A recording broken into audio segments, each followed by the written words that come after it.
Mis padres reservaron un viaje familiar, luego dejaron a mi hija de 10 años sola en un aeropuerto extranjero y volaron a casa. Cuando llamé, mi madre dijo que ella no encajaba con la vibra de nuestra familia. No alcé la voz. Simplemente comencé a actuar. Comencé como si fuera algo normal. Hace unos meses, mi mamá llamó y dijo que querían hacer unas grandes vacaciones familiares. Todos los gastos pagados, primos incluidos, en algún lugar cálido y especial. Dije que lo pensaríamos, pero ella no se refería a mí. Ellos conocieron a mi hija, Lily. Nunca habían mostrado mucho interés en ella antes. En los cumpleaños, una tarjeta rápida y una llamada. En las fiestas, tal vez un regalo, usualmente algo inapropiado para su edad por unos cuantos años. Pero de repente, la querían para un viaje de una semana al otro lado del mundo. Solo a ella. Sin mencionarme a mí. Mi madre dijo que sería bueno para Lily conectar con sus raíces. Mi papá llamó al día siguiente, y dijo que le ayudaría a aprender cómo funcionan las familias reales. Debería haberlo detenido. Debería haber confiado en mi instinto. Pero Lily, ella se emocionó de una manera que no había visto en mucho tiempo. Acababa de cumplir 10 años, y estaba empezando a hacer más preguntas sobre la familia, sobre por qué no los veíamos a menudo. Y cuando escuchó la palabra Tahití, eso fue todo. Su mochila estaba empacada en menos de una hora, con oso koala y todo. Así que acepté. Estúpidamente. Lo planearon durante semanas. Mis padres se encargaron del pasaporte, de los vuelos, e incluso le compraron equipaje nuevo. Hicieron videollamadas con Lily unas cuantas veces antes del viaje, le preguntaron sobre sus bocadillos favoritos, y se ofrecieron a enseñarle a nadar mejor. Se sentía extraño. Demasiado esfuerzo de personas que nunca habían puesto mucho de su parte. Pero me convencí a mí misma de que tal vez, estaban intentando ser mejores abuelos. Volaron un viernes, justo antes del Día de Acción de Gracias. Las fotos grupales comenzaron a llegar esa noche. Palmeras, batidos, mi sobrina montando una moto acuática con mi papá. Mi hermana descansando en una cabaña. Lily parada un poco apartada, a un lado, en la mayoría de ellas. Pero sonreía, al menos al principio. Los primeros 3 días, me llamó todas las noches. Hablaba de nadar en una laguna, de probar agua de coco, y de lo claro que era el océano. Pero para el 4.º día, su voz cambió. Dijo que le dolía un poco el estómago. Me extrañaba. No le gustaba dormir en la habitación del hotel con sus primos. Eran malos, dijo ella. Le dije que fuera valiente, que pronto estaría en casa. Para el 6.º día, dejó de llamar. Le envié mensajes de texto. Sin respuesta. Le pregunté a mi mamá cómo estaba. Dijo que Lily estaba siendo dramática, emocional, y que no se estaba integrando bien con el grupo. Entonces el viaje terminó, al menos para todos los demás. No supe que algo había salido mal hasta que sonó el teléfono a las 4:47 de la madrugada. No reconocí el número. Parecía internacional, y casi dejó que se fuera al buzón de voz, pero algo me hizo contestar. Era una mujer del aeropuerto. Dijo que era parte del personal del aeropuerto internacional FA. Habían encontrado a una niña sola en la terminal. Sin padres, sin tutor, solo una pequeña maleta, un pasaporte descolorido y un koala de peluche. Dijo que la niña estaba tranquila pero asustada, y había pedido llamar a su mamá. Era Lily. Ni siquiera entendí al principio. Pregunté si mis padres estaban allí. Ella hizo una pausa, luego me dijo gentilmente que el resto del grupo había partido hacía varias horas. Estaban en un vuelo de regreso a Los Ángeles. Mi hija no estaba en él. Sentí que algo se rompía. No pánico, no todavía. Solo esta fría y vibrante conciencia de que algo terrible acababa de cambiar en nuestras vidas para siempre. Llamé a mi mamá. Ella contestó casualmente, como si me hubiera estado esperando. Dije, ¿dónde está Lily? Ella dijo, ¿ya? No respondí. Entonces, como si no significara nada, dijo que ella no encaja con la vibra de nuestra familia. Eso fue todo. Lo dijo como si estuviera hablando de reorganizar los muebles del patio. Como si dejar a Lily atrás en un país extranjero fuera solo un inconveniente de agenda. No discutí. No pregunté por qué. No grité. Simplemente colgué, abrí mi computadora portátil y comencé a reservar vuelos. Ni siquiera empaqué una maleta. No se lo dije a nadie de inmediato. Ni al papá de Lily, ni a mis amigos, ni siquiera a mi jefe. En el momento en que lo dijera en voz alta, se volvería real de una manera para la que no estaba lista. Todo en lo que podía concentrarme era en llegar a ella. Todo lo demás podía arder después. Reservé la primera ruta que pude pagar que no implicara esperar un día extra. 2 escalas, casi 24 horas de viaje. No dudé. Ni siquiera miré la selección de asientos. Solo presioné confirmar. Salí de mi apartamento sin empacar una maleta. Agarré mi pasaporte, mi cargador de teléfono y mi billetera. Eso fue todo. En el aeropuerto, me di cuenta de que todavía llevaba la misma sudadera con la que había dormido. Mis manos temblaban cuando entregué mi identificación. El agente preguntó si estaba bien. Asentí y miré más allá de ella. El primer vuelo se sintió interminable. No podía quedarme quieta. Seguía imaginando a Lily sola en esa terminal, preguntándose por qué nadie volvía por ella.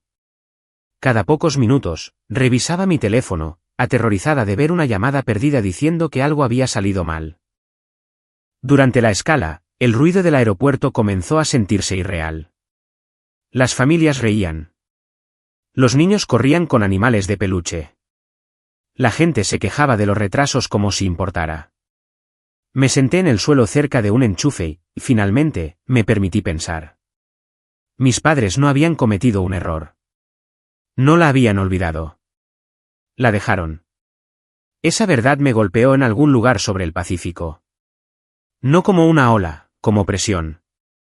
Una presión lenta y aplastante en mi pecho. Recuerdos que no había tocado en años comenzaron a surgir. Ser excluida, que me dijeran que era demasiado sensible, demasiado difícil, demasiado diferente. Había pasado toda mi vida adulta tratando de proteger a Lily de sentirse así alguna vez. Y se la entregué directamente a ellos. Cuando aterricé para la segunda escala, mi teléfono vibró en el momento en que se conectó al servicio.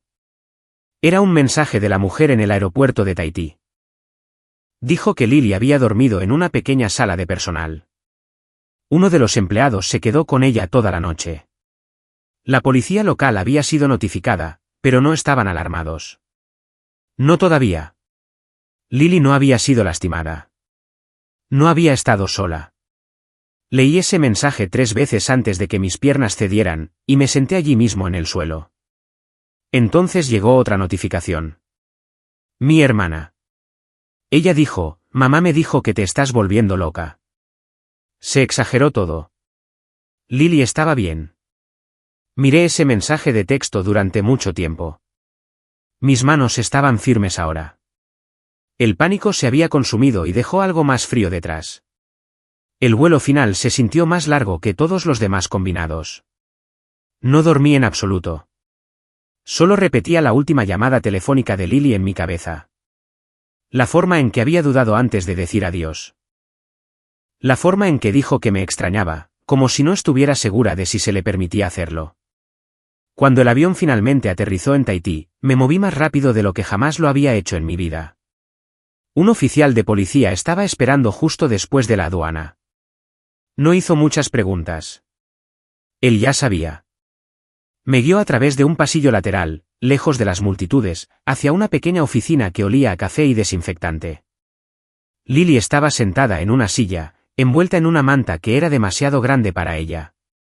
Su koala estaba metido bajo su brazo, como si la hubiera estado manteniendo unida. Se veía más pequeña de lo que recordaba. Más vieja, también. Se puso de pie cuando me vio. Dejé caer todo. No dije su nombre. No pregunté si estaba bien. Simplemente la atraje hacia mí y la abracé tan fuerte. Sentí su respiración disminuir contra mi pecho. No lloró. Simplemente se quedó allí, como si tuviera miedo de que si se movía, yo pudiera desaparecer. Más tarde, uno de los oficiales explicó lo que sucedió. Como mis padres se habían registrado como grupo. Como el boleto de Lily nunca fue escaneado. Como nadie se dio cuenta hasta que la puerta de embarque estaba casi vacía.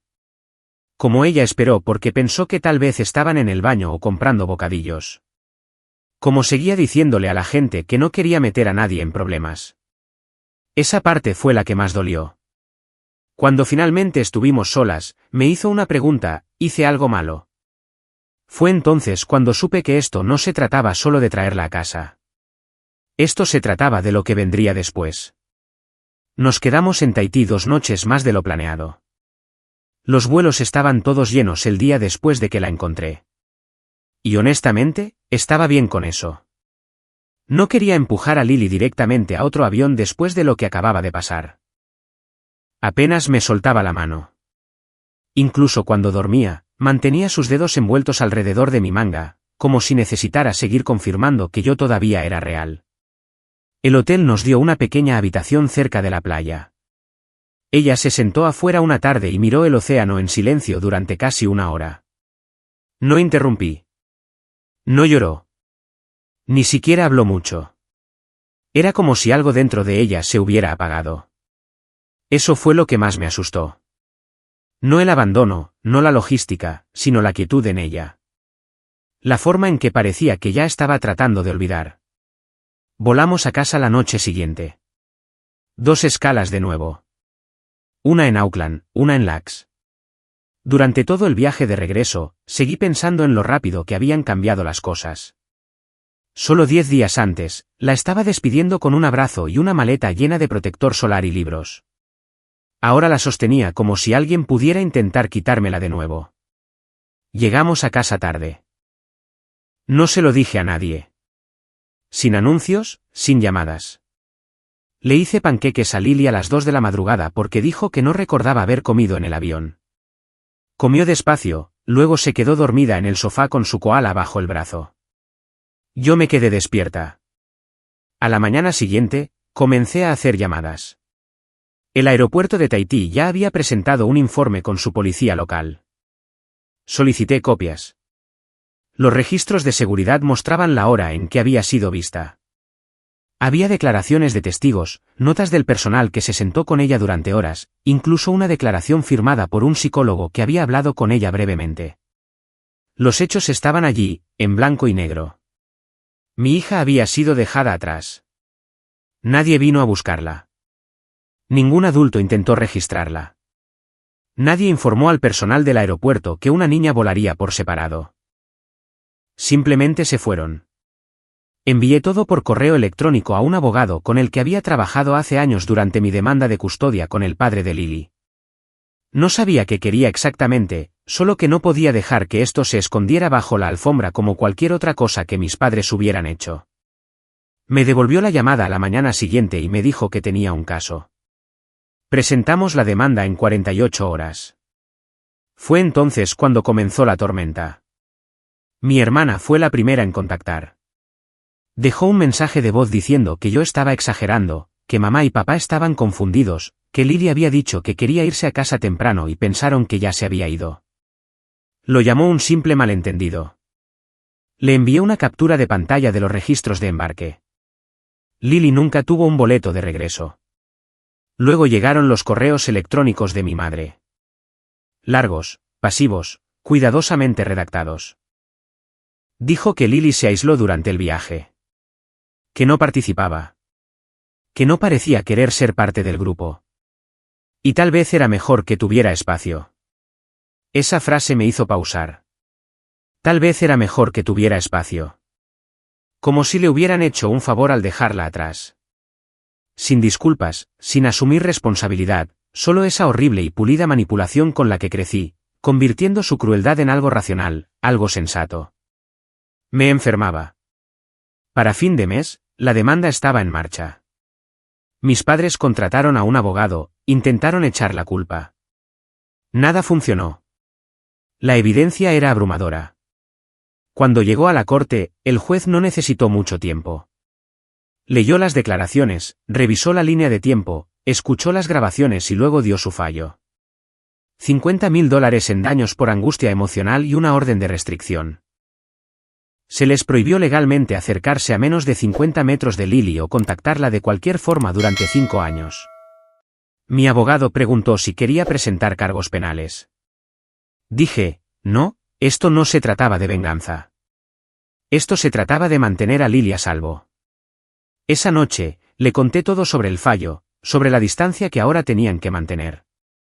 No dijo mucho, pero cuando la arropé en la cama, susurró, ¿significa esto que no intentarán volver?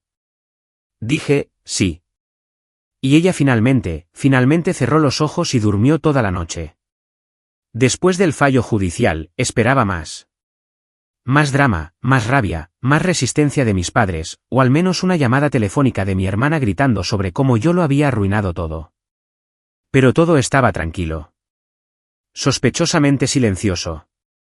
Nadie contactó. Ni un solo mensaje, ni una publicación críptica, ni un viaje de culpa barato de uno de los primos. Fue como si alguien hubiera accionado un interruptor, y de repente, yo ya no fuera familia. Ni siquiera era una persona, solo una historia con la que no querían lidiar. Pero el silencio no significa paz. Me enteré a través de un amigo, alguien con quien no había hablado en más de un año, que mi hermana había estado publicando en línea. No nombrándome directamente, por supuesto, pero las publicaciones eran obvias. Algunas personas quemarán a toda su familia solo para sentirse importantes. Imagínense demandar a sus propios padres después de que criaron a su hija durante una semana. Cosas así. Lo suficientemente vago para protegerla, lo suficientemente afilado para herir. No me importaba el chisme. Lo que me afectó fue lo que sucedió después. La escuela de Lily me llamó una mañana justo después de dejarla. El consejero dijo que una mujer que afirmaba ser la abuela de Lily había aparecido el día anterior, preguntando si podía ver a Lily en privado. Dijo que estaba preocupada después del viaje. La oficina principal pidió identificación. Ella no tenía ninguna. Cuando insistieron, se fue. No me lo dijeron de inmediato. No estaban seguros de lo que había sucedido hasta que el consejero unió las piezas. Pensó que debería saberlo. Me senté en el auto durante mucho tiempo después de esa llamada, simplemente sosteniendo el volante. Mis manos no temblaban. No estaba enojada de la manera que esperarías. Era algo más frío, más profundo, como si se hubiera cruzado una línea que no podía deshacerse. Presenté un informe policial de inmediato. No fue suficiente para acusarla. No había hecho contacto directo, no había irrumpido en la escuela, no había intentado llevarse a Lily. Pero ahora había un registro. Reenvié la orden de restricción a la escuela. Envié copias al distrito. Agregué cada capa de seguridad que se me ocurrió. Y no se lo dije a Lily porque no iba a dejar que siguieran quitándole cosas. Pero incluso sin saberlo, ella lo sintió. Los niños siempre lo hacen. Había estado mejorando desde que llegamos a casa. Durmiendo más, comiendo normalmente. Pero ahora comenzó a merodear de nuevo, siguiéndome de habitación en habitación, haciendo preguntas que ya había hecho. ¿A qué hora me vas a recoger hoy? ¿Qué pasa si olvidas tu teléfono? ¿Puedo tener 2 teléfonos por si uno se rompe? Una noche, mientras se cepillaba los dientes, me preguntó si pensaba que ella había sido demasiado aburrida en el viaje. Le pregunté qué quería decir. Dijo que tal vez, si hubiera sido más divertida, habrían querido traerla de vuelta. Eso fue todo. Ese fue el momento en que me di cuenta de que esto no era algo que pudiera arreglar por mi cuenta. Al día siguiente, reservé su primera sesión de terapia. Una mujer con voz suave y credenciales serias, alguien que había trabajado con niños después de desastres y batallas por custodia. Le conté todo en la llamada de admisión, cada detalle. No me guardé nada. La primera sesión fue dura. Lily no quería ir. Fue educada al respecto, pero podía notar que pensaba que era un castigo, como si hubiera hecho algo malo de nuevo. Se sentó en la sala de espera, aferrada a su koala de peluche tan fuerte que pensé que las costuras podrían abrirse. Pero ella entró. 45 minutos después, salió con los ojos vidriosos y una pequeña sonrisa real. No dijo mucho, solo preguntó si podíamos ir por helado. Dije que sí. No hablamos sobre lo que dijo en la sesión. No pregunté. Simplemente conduje. Esa noche, durmió todo el tiempo. Sin llamadas pidiendo agua. Sin levantarse para revisar la luz del pasillo. Sin susurrar mi nombre desde la puerta de su habitación. Solo sueño. No fue una victoria. No fue un cierre. Pero fue algo, un comienzo. No iba a criar a una hija que creciera pensando que tenía que ganarse la decencia básica de las personas que decían amarla. No iba a dejar que cargara ese peso como lo hice yo. La dejaron. Tomaron su decisión. Ahora yo estaba tomando la mía. Para cuando llegó enero, la separación ya no era teórica. Era real. Pensé que era permanente. Nadie decía mi nombre en los chats grupales. El cumpleaños de Lily llegó y pasó sin una sola tarjeta de ese lado de la familia. Personas con las que crecí, personas que solían comentar en cada foto de vacaciones, de repente actuaron como si no existiéramos. No fue dramático. Fue quirúrgico, cortes limpios, borrado total. Así es como mis padres siempre manejaron el conflicto. Si no podían controlarte, te eliminaban. Mi hermana no desapareció, sin embargo. Ella fue en la dirección opuesta. Se volvió más ruidosa, más pública. Nunca mencionó a Lily por su nombre, pero todo lo que publicaba estaba lo suficientemente cerca como para impactar. Largas diatribas sobre padres que envenenan a sus hijos contra la familia. Sobre cómo un momento emocional puede exagerarse hasta convertirse en traumas y dejas que los abogados se involucren. Se presentaba a sí misma como la razonable, la pacificadora, la adulta. Me mantuve callada. El silencio era mi línea. Detrás de escena, las cosas seguían moviéndose. El papeleo del acuerdo finalizó. La orden de restricción se registró formalmente en múltiples jurisdicciones. La escuela de Lily tenía copias. Su terapeuta tenía copias. Incluso el programa extracurricular tenía instrucciones. Si alguien de ese lado de la familia aparecía, había pasos claros. El día que se transfirió el dinero, mi teléfono vibró con un mensaje de mi papá. No una disculpa, no una pregunta, solo 3 palabras. Él fue demasiado lejos. Miré la pantalla durante mucho tiempo. Luego borré el mensaje y bloqueé el número. Eso fue todo. Sin ceremonia, sin respuesta. No necesitaba la última palabra. Necesitaba paz. El dinero fue directamente a un fideicomiso a nombre de Lily. No lo toqué. No planeaba hacerlo. No era una compensación. Era una consecuencia, algo concreto, algo que no podía reescribirse más tarde como un malentendido. Lily no sabía nada de eso. Lo que sí sabía era que a las personas que la lastimaron ya no se les permitía acercarse a ella. Esa parte importaba. Lo vi en cómo dormía, en cómo dejó de revisar la puerta principal todas las noches, en cómo comenzó a dejar la puerta de su habitación abierta de nuevo. La terapia se convirtió en parte de nuestra rutina. El mismo día cada semana, la misma silla en la sala de espera. Dejó de traer el koala después de la 3ª sesión. Lo dejó en el auto como si ya no necesitara armadura. Todavía hacía preguntas, sin embargo, preguntas tranquilas, cuidadosas. Una noche, mientras hacíamos la tarea en la mesa de la cocina, preguntó si las personas pueden cambiar después de hacer algo malo. Le dije que a veces pueden, pero a veces no quieren, y a veces el querer importa más que disculparse. Otra noche preguntó si ella había arruinado las vacaciones. Esa pregunta casi me rompió. Le dije la verdad, no la versión suave, sino la real.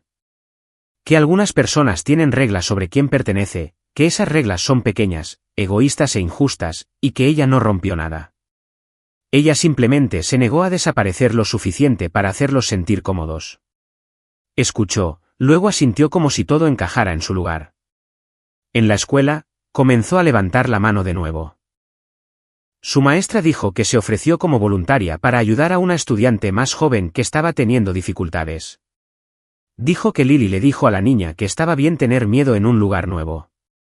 Fue entonces cuando me di cuenta de algo. No solo estaba sanando. Estaba creciendo alrededor de ello. Una tarde, después de una sesión de terapia, su terapeuta me llevó a un lado. Dijo que Lily estaba procesando lo que sucedió de una manera saludable. Que hablaba menos del aeropuerto ahora y más sobre el regreso. Sobre el momento en que me vio entrar en esa habitación, sobre saber que no había sido olvidada. Eso importaba más que cualquier cosa que la corte decidiera. Esa noche, Lily preguntó si podíamos planear nuestro propio viaje algún día. Solo nosotras, en algún lugar cerca, en algún lugar seguro. Dijo que no le importaba dónde. Dije que sí sin pensar, porque la línea ya se había trazado y estábamos paradas en el lado correcto de ella. La primavera no llegó de golpe. Llegó en pedazos.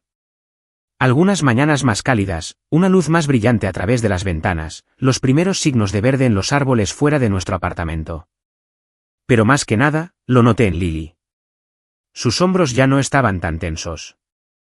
Sus ojos no se dirigían hacia la puerta cada vez que escuchaba pasos en el pasillo.